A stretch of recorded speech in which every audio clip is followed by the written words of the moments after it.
Hello everyone, and welcome to Zen Buddhism Wisdom. Today, we are going to explore one of the most painful experiences in life: betrayal. Have you ever been deceived by someone you trusted? Has a friend, a partner, or a family member ever broken your heart with their actions? If so, you know that the pain of betrayal runs deep. It is not just the loss of trust, it is the feeling that the very foundation of your reality has been shaken. Why did they do this? Were we not enough? Could we have prevented it?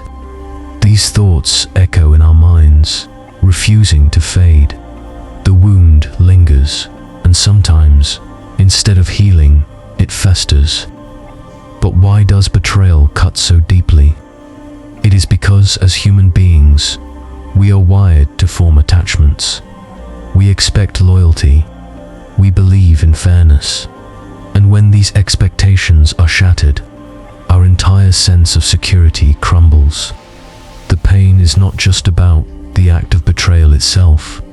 It is about the collapse of an illusion we held dear. But here is something profound. Buddhist philosophy teaches that suffering does not come from external events. It comes from our reaction to them. The root of our pain is not what someone did to us. It is our attachment to how we think things should be. If we truly seek peace, we must learn to let go. So, if someone betrays you, what should you do? There is one powerful action you can take, one that requires deep wisdom and inner strength. What is it to uncover this truth? Let us begin with a Zen story. Are you ready to listen? In a quiet monastery, nestled deep in the mountains, where mist wove through the trees like a soft, flowing river, a devoted student lived under the guidance of a wise master. This student, named Jiro, was known for his unwavering discipline and boundless kindness. He never harmed anyone, always spoke with honesty, and dedicated his life to wisdom.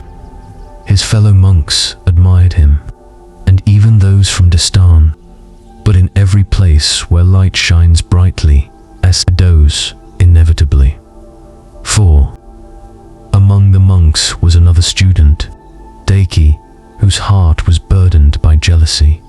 He watched as Jiro gained the quiet respect of others, his own heart seething with resentment. No one spoke ill of Jiro. No one questioned his integrity. Daiki, craving recognition and validation, felt his own worth diminish in comparison. The more he observed Jiro, the more his envy grew, until it twisted into something dark, an impulse to destroy what he could not become. So Daiki whispered. At first, it was subtle, a passing remark, a quiet suggestion. Have you ever wondered why Jiro never struggles? He mused to a group of monks one evening. Such perfection's so unusual, isn't it? The seeds of doubt were planted. Then the whispers became louder. He is stolen from the monastery's treasury, Daiki claimed one day. I have seen it with my own eyes. He pretends to be virtuous, but behind closed doors, he is deceitful. Lies spread like wildfire, igniting the air with suspicion. The monks who once admired Jiro now looked at him with uncertainty. Conversations hushed when he entered a room. Silence replaced the warmth that had once greeted him.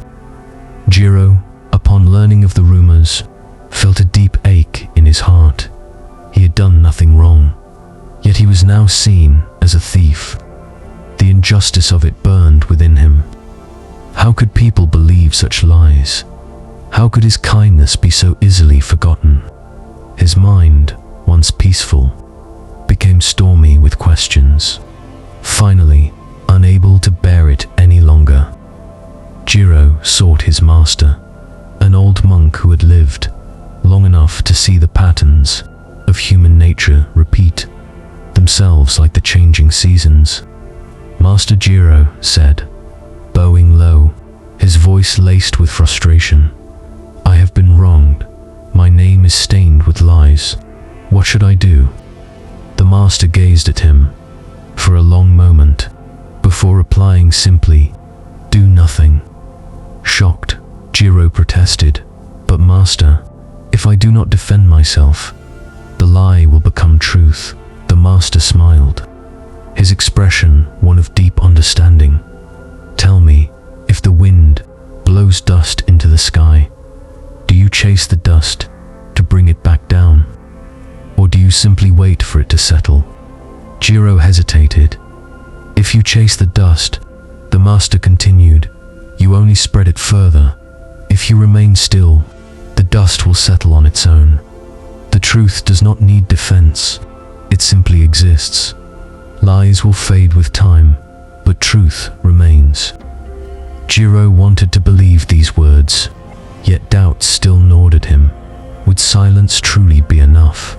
Would the monastery ever see him for who he truly was again? But he trusted his master, and so he did as he was told. He did nothing. Days passed. The whispers continued. But Jiro did not respond.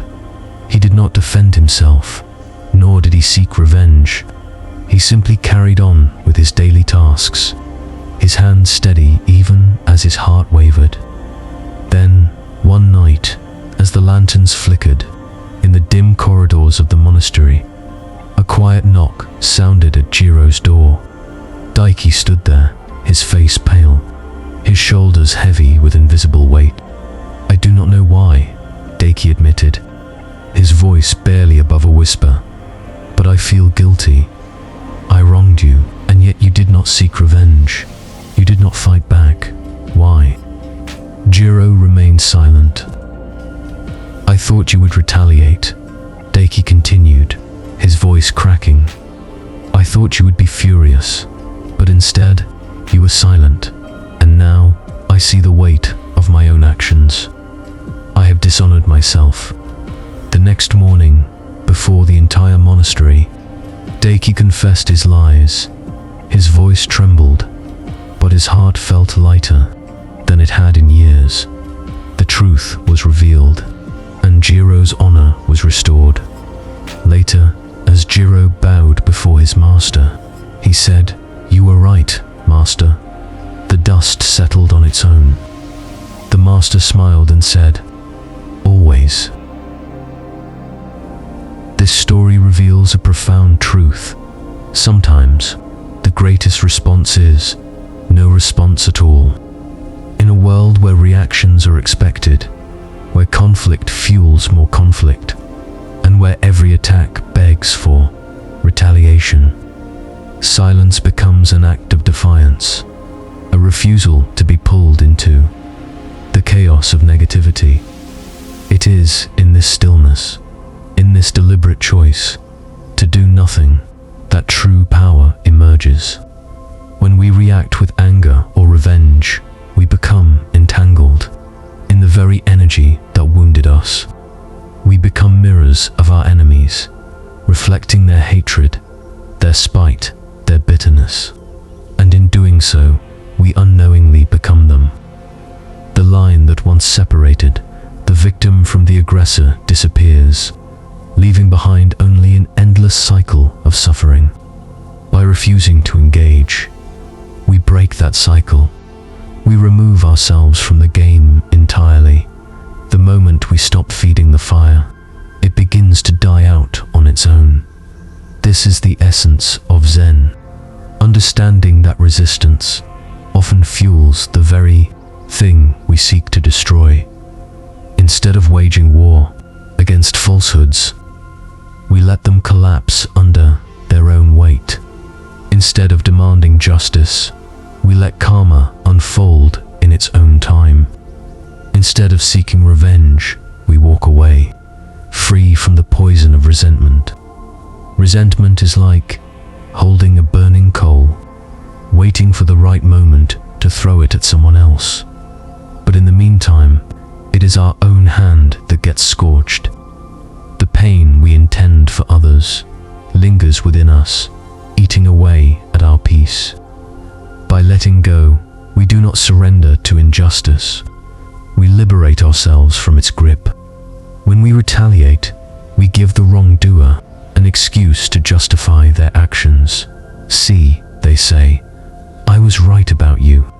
They use our reaction as proof that their betrayal was warranted. They twist our response into a reason to continue their cruelty. But when we remain silent, they are left alone with the weight of their actions.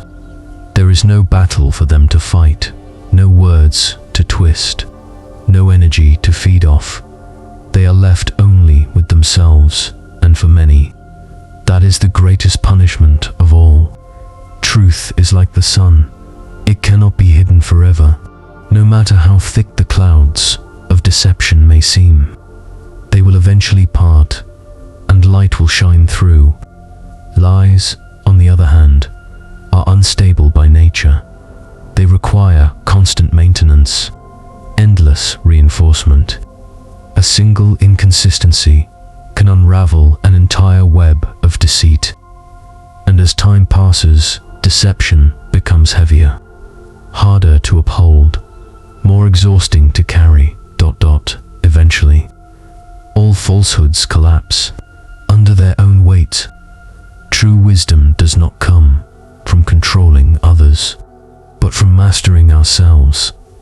The need to defend, to prove, to retaliate, these are signs of a mind still chained to the ego, still caught in the illusion of control.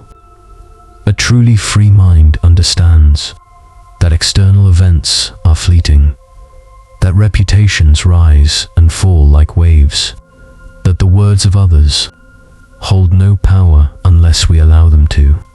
To rise above betrayal is not to ignore it, nor to suppress the pain it brings.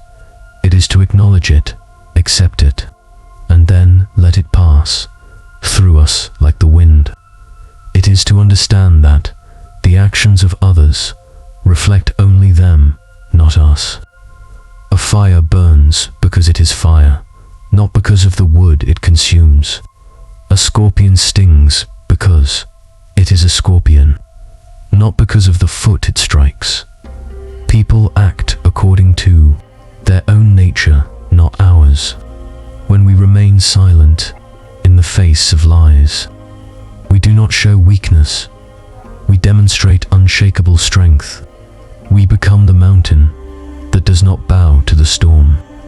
We become the ocean that does not resist the waves but absorbs them, knowing they will always return to stillness. We become the sky, vast and endless, untouched by the clouds that momentarily pass through. Silence is not passivity, it is wisdom.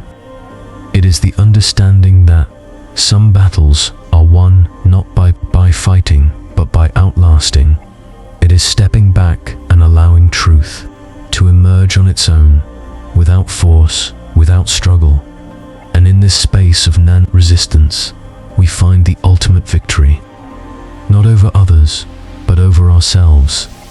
By choosing peace over conflict, silence over drama, and detachment over resentment, we transcend the pain of betrayal. We step into a life where no one, not even those who seek to harm us, can take away our inner peace, because in the end, the dust will settle, and we will remain untouched. True power is found in controlling ourselves, not others. It is easy to mistake dominance for strength, to believe that forcing outcomes, persuading minds, or bending circumstances to our will is the true mark of power. But the deepest and most unshakable power comes from within, from a mind that refuses to be disturbed, a heart that does not tremble in the face of betrayal, and a spirit that remains steady even when the world turns against it. A mind that remains unshaken in the face of betrayal has conquered itself. This is the highest form of mastery, for the ability to remain still the storm is what separates the wise from the restless. When someone deceives us, insults us, or betrays our trust, the natural impulse is to react, to lash out, to demand justice, to prove them wrong. But the moment we do, we give them power over us. We let their actions dictate our emotions. Their words control our thoughts. Their deceit disrupt our peace, and in that surrender, we lose ourselves. People act according to their own nature, not ours. A fire burns not because it wishes to harm, but because that is its nature. A scorpion stings not out of malice, but because that is what it was born to do. When we expect others to behave as we would, we set ourselves up for suffering. We take betrayal personally, as if it is a statement about our worth, when in reality, it is only a reflection of who they are. A liar lies because that is what liars do. A thief steals because that is what thieves do. The snake does not bite out of hatred. It bites because it is a snake. The sooner we accept this truth, the sooner we free ourselves from unnecessary suffering. We cannot force someone to change. No amount of reasoning, pleading, or arguing can make someone see what they are unwilling to see. Change is not something we can impose. It is something that must arise from within. To believe otherwise is to invite endless frustration. How many times have we tried to make someone understand their mistake, only to be met with resistance? How many times have we exhausted ourselves trying to make someone kinder, more honest, more compassionate, only to watch them remain exactly as they are? The only thing we can control is our own response. This is where true freedom lies. No matter what others do, no matter what chaos unfolds around us, our peace remains in our hands. When we master our own reactions, we become untouchable. We no longer move according to the actions of others, but according to the clarity of our own mind. The world may rage, but we remain still. The world may deceive, but we remain truthful. The world may betray, but we remain whole. This is not submission, it is transcendence. To react is easy, but to remain centered, to remain unshaken, that is power beyond measure. By choosing peace over conflict, silence over drama, and detachment over resentment, you transcend the pain of betrayal. You step into a life where no one, not even those who hurt you, can take away your inner peace. Because in the end, the dust will settle, and you will remain untouched. True strength is not found in fighting battles of the past, but in rising above them. If someone has betrayed you, remember, your power does not lie in retaliation, but in liberation. The more you hold on to resentment, the more you chain yourself to the very pain you wish to escape. But when you let go, when you release the need to prove, to justify, to seek revenge, you set yourself free. Truth needs no defense. It stands unshaken by rumors, untouched by lies. Those who deceive will ultimately face their own reflections. For karma is a silent force that never forgets. Instead of clinging to anger, choose forgiveness, not for them, but for yourself. Forgiveness is not weakness. It is the ultimate act of self-mastery. It is saying, you no longer have power over my peace. By choosing stillness over reaction, wisdom over impulse, and inner peace over external chaos, you elevate yourself beyond the wounds of betrayal. You step into a life. Here your serenity is unshakable, where no one, not even those who have wronged you, take away your inner harmony, because in the end, the dust will settle and you will remain untouched, stronger than before. The video ends here. What are your thoughts on this? Leave a comment and let me know. Don't forget to like and subscribe to Zen Buddhism Wisdom to receive more insightful videos. Thank you for watching and see you in the next video.